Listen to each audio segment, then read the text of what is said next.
Morning, everybody. So out getting a little bit of exercise. We'll get to this. So what's up, everybody? I figured I would just make a quick video. I don't know if you can really hear me.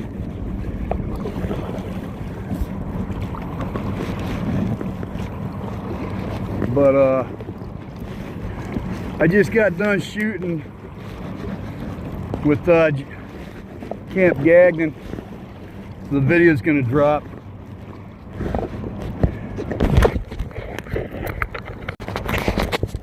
So anyways, I just got done filming a whole bunch of stuff.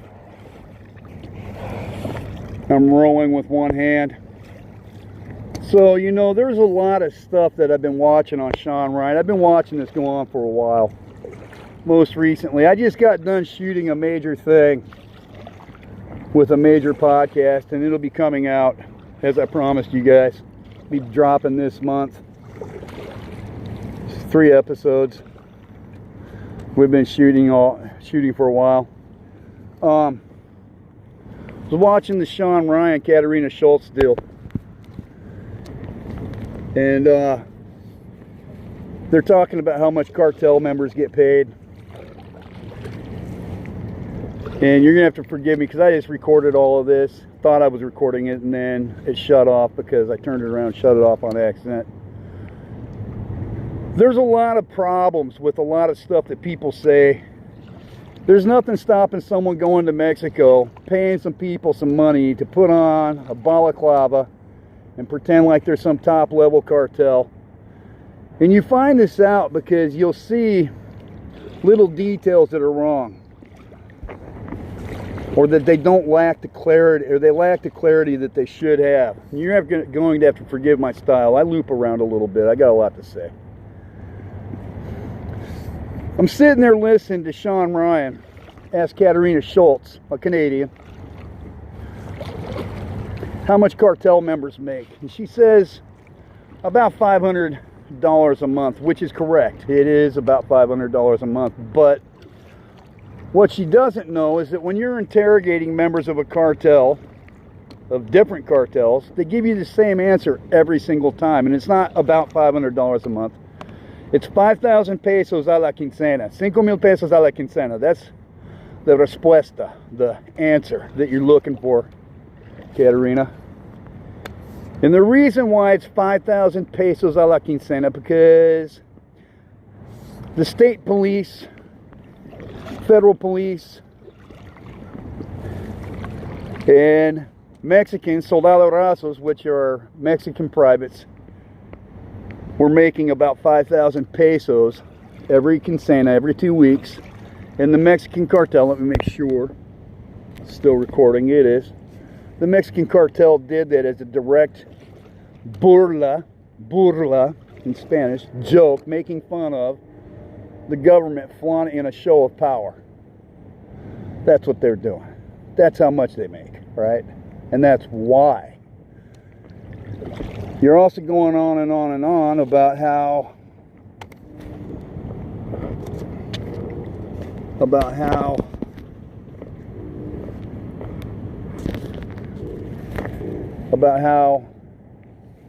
Mexico is one of the most violent places in the world for journalists, which it is. My wife is a journalist.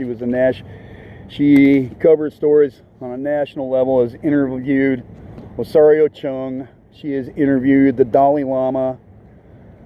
My wife is a journalist, and I would consider Katarina Schultz a journalist too. She has an education, but she's not a top-level cartel journalist. There are journalists that are murdered, and it's known worldwide. There are journalists that are murdered in Mexico, but somehow these cartel members are going to make an exception for you, Katarina. That's laughable. And you're cute. No, don't get me wrong. Everybody knows you are. Sit there watching you flirting with Julian, other people. There's no denying you're beautiful. But you're not like top-level access cartel. And you know what? If you ever want to go on a show with me or go hook up in Mexico, I'll totally do it with you. No lie. I'll do it. Not a joke. Forgive me, I'm paddling with one arm. You know, I get tired of watching my brothers butchered, their families kidnapped, us working around the clock with 17 hours off per week, 365 days a year, just to watch grifters like you come in and try to like get rich off of it. I'm not begrudging you any success that you have. You know, we all drop into this earth and we have to become as successful as we can. But you kind of got to stay in your own lane a little bit too. And when you're 24 years old going to Mexico and you were just writing about wildfire stories, and Ed can't even drop his last name, his maternal last name, so you can really pinpoint him down, and he's pretending like he's doing high-speed gun shootouts 2 states over, not working in Baja California, but passing Sonora and passing Chihuahua. You know what? I'm going to start saying some stuff. And my story's starting to get some traction. And I'm gonna have something to say. I have got a lot to say. I put my face out there. I've carried weapons for the Mexican government. Have you, Katerina? I don't think so. Sean hasn't. Nobody has except for Ed, but Ed won't nail down exactly who he is. And you know, it's kind of an issue, dude. Kind of an issue that you guys are sitting here pretending to inform the public about stuff that you're not even informed on really yourself. You know what? And I don't have to say that. I know it's a fact because there's so many cartel members in Mexico that have murdered so many journalists that there's not a chance in hell all of them are going to give you a pass just because you're Canadian and you got a pretty face. Not going to happen. Not the way it works. So, you know, you could go to Tepito and El Defe, shoot your little stories with street level hoodlums, but that doesn't say that they're Cartel de Jalisco Nueva Generación or Sinaloa or Zetas or Golfos or anybody else.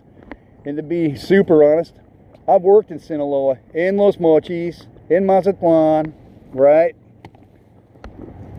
In fact, that's exactly where I was when Peña Nieto got elected. Election day, Peña Nieto, I was in Los Mochis, Sinaloa. So, you know, I've been around a little bit. I don't want to like make a super long video. I want to make a little video, but I've reached out, and this is my other problem. I've reached out to all the people that are interviewing you guys, and none of them have gotten back to me until Mark and the guys over at Camp Gagnon got back to me, and I'm grateful for that. I learned a lot, and they're great people. Mark and your entire crew, you guys are great, man. I learned a lot about editing and shooting videos. I'm going to sit on this for a little bit because I don't want people to know exactly when it came out. But the bottom line is there's a lot of people trying to sell the American public a lot of stuff, and they don't have the idea that they're talking, they don't have the first clue, and they definitely aren't proving anything. So, you know, put up or shut up. I'll go on a podcast with you guys and compare notes any day of the week. I'm gonna get some exercise. You guys have a great day. You know, you can't be a couch potato all the time. You got to get after it. Cheers, man. So what's up, everybody? I was gonna roll with the YouTube with Bluetooth audio, but it seems like it doesn't really want to cooperate right now, and I hope the wind's not too bad. So anyways, you know, just out here getting some exercise, because you got it. Man, this crow probably wants me to give him some food or something. You're not getting any food today, buddy. So, you know, there's a lot of people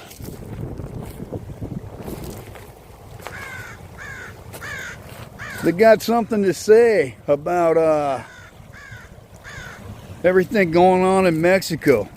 Ed and Katerina, Sean, I've contacted each of you guys several times, and I know you get my messages because you see my comments on your YouTube video. I'm not going anywhere, and I am 100% sincere in who I am. And I'm not a pretender, and I'm not a tourist. Been in Mexico a long time. Man, I really hope. Yeah, this crow's up here in the top of this tree. I don't know if you guys can see that. Right up there. What's up, little buddy? Good morning. Good morning.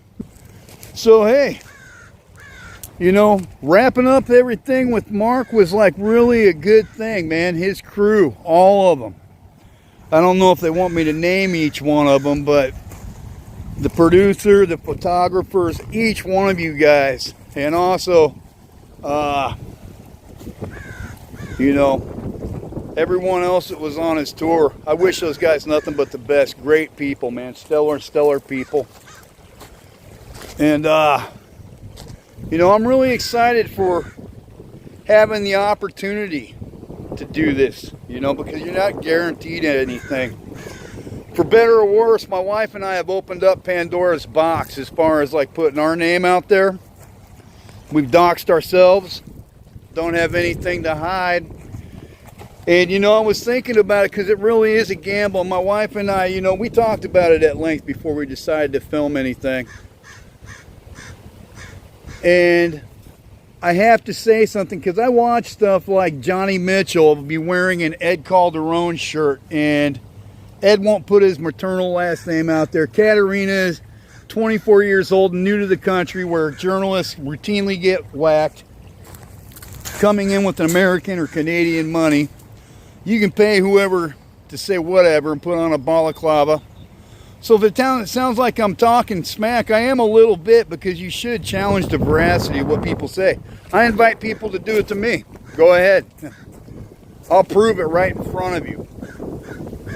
Joe, you know, I had to say something because all these people know each other, and when you clearly have experience and did it for years, and you put yourself out there constantly. Sean Ryan says that his producer told him that he needed to have a look at Katerina Schultz. Vincent Vargas. I got a list of names. Tommy G. I can go down the whole list. I've contacted all these guys, and none of them wanted to give me an opportunity until Mark did. And, you know, I'm grateful for that. I'm also talking to a publicist about writing a book, because I've always when you involve yourself with this, you're going to run into the legalities of things that are like hardcore, man. And so, you know, I got to be getting to work. I got to go to work in about an hour. But I wanted to get up and get a little bit of exercise in. You know, shooting that video. I'm getting a little fat around the midsection. And I got to keep that stuff down, you know. None of us are getting any younger. I hope this video isn't jacked, or the audio. I hope you can hear it. If not, I'll tone it down, or I'll try to tone down the audio level when I'm editing it. Put in some captions if I have to. But what I have to say is important, and I know it's important because it's a subject that's being covered by a lot of people, man. And so, you know, I want you, oh, look at this, fellow kayakers. Or rower. Good morning, sir. Woo! Not feeling very friendly today, I guess, but whatever. So, you know, I try to be a friendly guy. I really learned a lot from Mark and those guys this week, and the importance of knowing everybody's name, the importance of making people feel important. And Joe, Sean, Katrina, Ed, all these people are super important. But getting back to what I was saying, you know, Johnny Mitchell, being a drug trafficker from Oregon, you know, I know a little bit about that. In fact, I know a lot about that. But it doesn't make him an expert on cartel stuff. And you got all these people that are in bed with one guy in particular, and now this other chick is in bed with this same group of people. Ed's corner up in Tijuana, it's a busy corner without a doubt, but he doesn't know anything else about the rest of the country.